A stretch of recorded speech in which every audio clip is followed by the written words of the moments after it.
नमस्कार, एक बार फिर से मैं आप सभी के सामने उपस्थित हूँ बेहद महत्वपूर्ण टॉपिक के साथ। और आज हम बात करने वाले हैं भारत टैक्सी के बारे में। वैसे तो ओला उबर इंडिया में बहुत ही ज़्यादा फेमस है, रैपिडो भी आ चुका है, लेकिन अब सहकारी समितियों की 300 करोड़ रुपए का जो पूरा इन्वेस्टमेंट है ये आपका ओला उबर को टक्कर देगा और अब आ जाएंगी आपकी भारत टैक्सियाँ। तो चलिए इसी के बारे में बात कर लेते हैं कि आखिर ये भारत टैक्सियाँ कैसे वर्क करने वाली हैं और क्या इंपॉर्टेंट इसमें चीज़ें होंगी। क्लास को शुरू करें इससे पहले हम डिस्कस कर लेते हैं हमारा जो फ्रीडम ऑफर है इसके बारे में। सो भैया, ऑप्शनल कोर्सेज पर आपको 50 to 60% ऑफ दिया जा रहा है।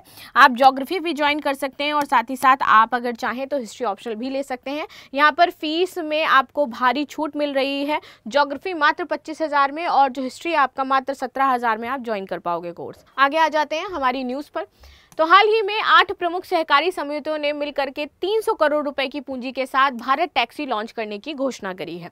इसका उद्देश्य क्या है? तो ओला उबर जैसी जो निजी कंपनियां हैं इसको चुनौती देकर के ड्राइवर केंद्रित और उपभोक्ता हितैषी राइड हेलिंग प्लेटफॉर्म का यूज़ करना है। देखो ये लोग क्या करते हैं, बहुत ज़्यादा चार्ज करते हैं, बहुत एक्सपेंसिव है ये। तो यहाँ पे सरकार जो लेकर के आ रही है ये टैक्सी आपकी थोड़ी प्रॉफिटेबल होंगी और इससे सरकार को भी फायदा मिलेगा। ये जो अभी वो यूज़ कर रहे हैं इससे अच्छा है कि सरकार के पास पैसा जाए तो जो डेवलपमेंट में लगाया जाएगा।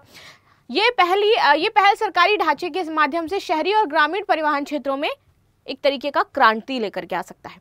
सहकारी मंत्री अमित शाह ने इस क्षेत्र के लिए एक व्यापक सहकारी नीति का अनावरण करते हुए संकेत दिया कि 2025 के अंत तक सहकारी टैक्सी सेवा आपकी शुरू हो जाएगी। इसके मुख्य बिंदु क्या हैं? पृष्ठभूमि और गठन। तो नई इकाई आपकी multi state cooperative taxi cooperative limited होने वाली है।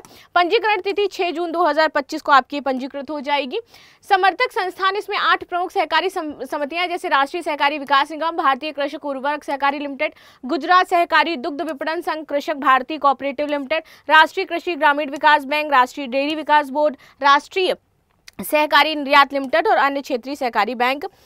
कोई सरकारी इक्विटी नहीं है इसमें, ये पूर्णतः सहभागी सरकारी समितियों द्वारा वित्त पोषित है। खासियतें तो सहकारी मूल्य निर्धारण मॉडल, ड्राइवर जो होंगे उनको उचित आय, यात्रियों को किफायती किराया देना होगा।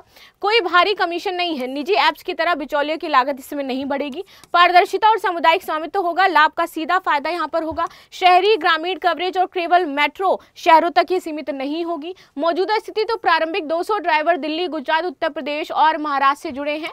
राष्ट्रव्यापी सदस्यता अभियान जारी है। लक्ष्य तो विभिन्न क्षेत्रीय सहकारी समितियों के साथ साझेदारी की जाएगी। तकनीकी और रणनीति तो ऐप विकास के लिए तकनीकी साझेदारी निविदा प्रक्रिया में चयन 2025 के अंत तक हो जाएगी। ऐप पूरे भारत में समान रूप से कार्य करेगा, सिटी स्पेसिफिक नहीं होगा।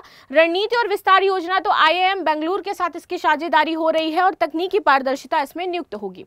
व्यापक महत्व तो ये न केवल कैब सेवा बल्कि आपकी सार्वजनिक परिवहन स्वामित्व में भी बदलाव लेकर के आएगी। निजी VC समर्थित एकाधिकार से हट करके कम्युनिटी ड्रिवन बिजनेस मॉडल है ये। ड्राइवरों को सामूहिक स्वामित्व में से सशक्त बनाना और उपभोक्ता हित प्रणाली रखना यहाँ पर शामिल होगा।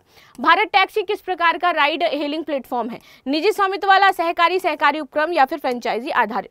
तो ये थी न्यूज़ जो हमने डिस्कस करी। मिलते हैं अब हम लोग नेक्स्ट क्लास में। बाकी आप सभी का क्या कहना है इस बिंदु पर जरूर बताएगा। And thank you so much. और लास्ट में आप सभी को रक्षाबंधन की हार्दिक शुभकामनाएं।